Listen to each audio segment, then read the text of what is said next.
మనం ఇప్పుడు ఇరుసుమండ బ్లోడ్ ప్రాంతంలో ఉన్నాం. ఇక్కడ అమలాపురం ఎంపీ హరీష్ మాధురి అయితే నిన్నటి నుంచి ఈ సహాయక చర్యల్లో పాల్గొని అసలు ఎవరికి ఏ ఇబ్బంది లేకుండా అయితే చర్యలు తీసుకోవాలని అధికారులను ఆశీర్దిస్తున్నారు. అలాగే నిన్న సీఎం చంద్రబాబు నాయుడు అలాగే పవన్ కళ్యాణ్, డిప్యూటీ సీఎం పవన్ కళ్యాణ్ ఒక్క ప్రాణం కూడా పోకుండా ఈ బ్లోడ్ అయితే కట్టడి చేయాలని ఆయన చెప్పిన మాటలకు అసలు ఎలా ఉంది అసలు ప్రస్తుత పరిస్థితి ఏంటి సార్? ప్రస్తుతం అయితే సార్ చాలా వరకు కూడా నిన్న మీరు చూస్తుంటే ఏ విధంగా గ్యాస్ అనేది మాత్రం గ్యాస్ తర్వాత ఈ మంటలు అయితే మాత్రం చాలా వరకు పై వరకు కూడా చేరడం జరిగింది.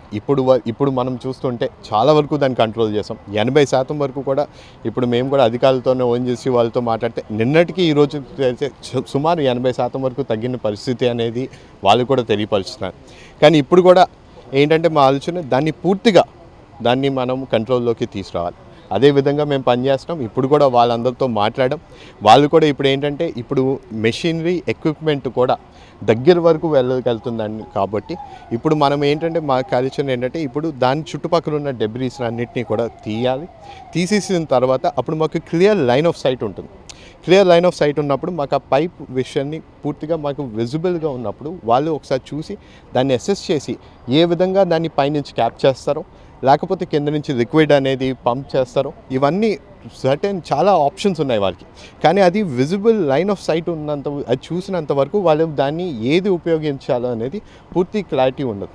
సో ఇప్పుడు ప్రస్తుతానికి ఆల్రెడీ క్రేన్స్ ఇవన్నిటిని కూడా అక్కడికి తరలించడం జరిగింది.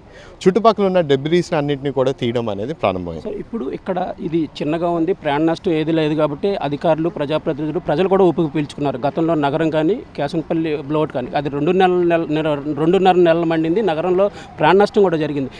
ఈ పైప్ లైన్లు మా ఏరియా నుంచి తొలగించండి మహాప్రభు అని ప్రజలు కూడా ఎన్నోసార్లు ప్రజాప్రతినిధులకు మొరపెట్టుకున్నారు. చిన్న ఇన్సిడెంట్ జరిగినప్పుడు తూతు మంత్రంగా దాన్ని పరిష్కరిస్తున్నారు తప్ప శాశ్వత పరిష్కారం అయితే లభించట్లేదు. దాని గురించి అసలు ఏం చేస్తారు? మేమైతే మాత్రం ఒకటే ఆలోచించాం. మేము ఆల్రెడీ ఈ ప్రైవేట్ ఏజెన్సీకి ఎవరికి ఇచ్చారో వాళ్ళందరినీ కూడా అడిగాం, ఏంటి మీ ఎస్ఓపి? మీరు ఎప్పుడన్నా సరే ఇది మొన్న 2018లోని లాస్ట్ టైం ఈ రిగ్ని ఉపయోగించారు. దాని తర్వాత ఇప్పుడు దాకా లేదు. మరి ఇప్పుడు ప్రారంభించినప్పుడు మీరు ఏంటి కార్యాచరణ మీరు చేశారు? ఈ ఇన్ఫర్మేషన్ అన్నింటినీ కూడా తీసుకోవడం జరుగుతుంది. అదేవిధంగా ఇక్కడ చాలా రిగ్స్ ఉన్నాయి. ఈ బిఆర్ అంబేద్కర్ కోనసీమ జిల్లా ప్రాంతంలోని చాలా రిగ్స్ ఉన్నాయి. ఇవన్నీ కూడా చాలా వరకు గత సంవత్సరాల్లో ఉపయోగించారు, కానీ ఇప్పుడు ఉపయోగించలేని పరిస్థితిలో ఉన్నాయి. కానీ వీటి అన్నిటికీ కూడా ఒక క్లియర్ పాయింట్ ఆఫ్ ఎజెండా మనం ఏర్పాటు చేసుకోవాలి. లేకపోతే ఏమవుతుందంటే ఇలాంటి సెక్యూరిటీ ఇష్యూస్ వల్ల ప్రజలకు ఇబ్బంది పడుతున్నాయి. అది ఎట్టి పరిస్థితుల్లో సహించేది ఈ కూటమి ప్రభుత్వం అసలు ఎట్టి పరిస్థితుల్లో సహించదు.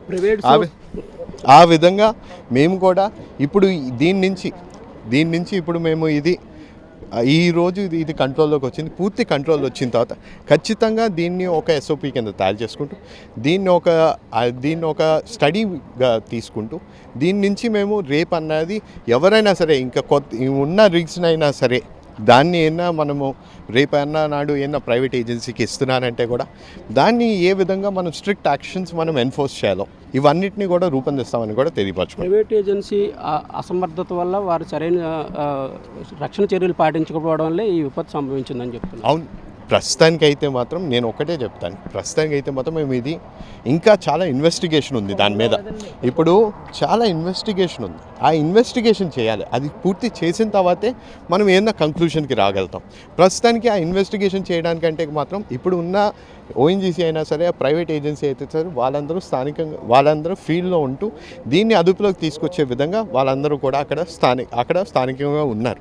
సో ఫస్ట్ అది పూర్తయిన తర్వాత అప్పుడు మనము ఖచ్చితంగా ఇన్వెస్టిగేషన్ చేస్తూ ఏమైంది, ఏ కారణాలు, నిజంగా వీళ్ళ నిర్లక్ష్యం ఏంటనేది కూడా చూసుకుని చేస్తాం.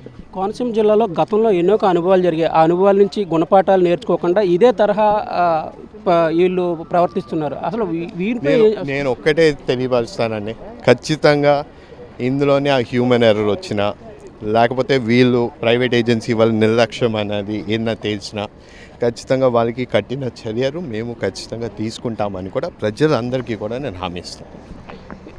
ఈ ఈ బ్లోట్ కారణం, అసలు బ్లోట్ అనేది ఎలా సంభవించింది, దానికి కారణాలు ఏంటి అనే దాని మీద పూర్తి విచారణ జరిపిన తర్వాత దీనిపై బాధ్యులపై కఠిన చర్యలు తప్పు అని హరీష్ మాధుర్ అయితే చెప్తున్నారు. ఇప్పుడు ప్రస్తుతానికైతే నిన్నటికంటే దీని ఉధృతి తగ్గింది, గ్యాస్ ప్రెజర్ కూడా తగ్గింది, మంటలు కూడా అదుపులోకి వచ్చే పరిస్థితి ఉంది. ఇప్పుడు ఈ గ్యాస్ను పూర్తిగా అదుపు చేసేందుకైతే పనులు ప్రారంభమయ్యాయని కూడా హరీష్ మాధుర్ చెప్తున్నారు. సీఎం చంద్రబాబు కానీ అలాగే ఉప ముఖ్యమంత్రి పవన్ కళ్యాణ్ కానీ దీనిపై పూర్తిగా నిన్నటి నుంచి పూర్తిగా ఎవరికి ఎటువంటి నష్టం జరగకూడదు, ఎటువంటి ప్రాణ నష్టం జరగకుండా దీన్ని నివారించాలని కూడా తమకు ఆదేశాలు ఇచ్చారు. ఆ ఆదేశాల ప్రకారమే తాము ఇక్కడున్న యంత్రాంగాన్ని అయితే పరుగులు పెట్టిస్తున్నాము. యంత్రాంగం కూడా సమర్థంగా పనిచేస్తుంది. ఈ చుట్టుపక్కల ఉన్న ప్రజలను అయితే సురక్షిత ప్రాంతాలకు అయితే తరలించి వారికి ఎటువంటి ఇబ్బందులు లేకుండా అక్కడ పునరావాస పూర్తి ఏర్పాట్లు చేశామని అమలాపురం ఎంపీ హరీష్ మాధుర్ చెప్తున్నారు. మరికొద్దిసేపట్లో ఇది పూర్తిగా అదుపులోకి వచ్చే అవకాశం కూడా స్పష్టంగా కనిపిస్తుందని కూడా ఆయన చెప్తున్నారు.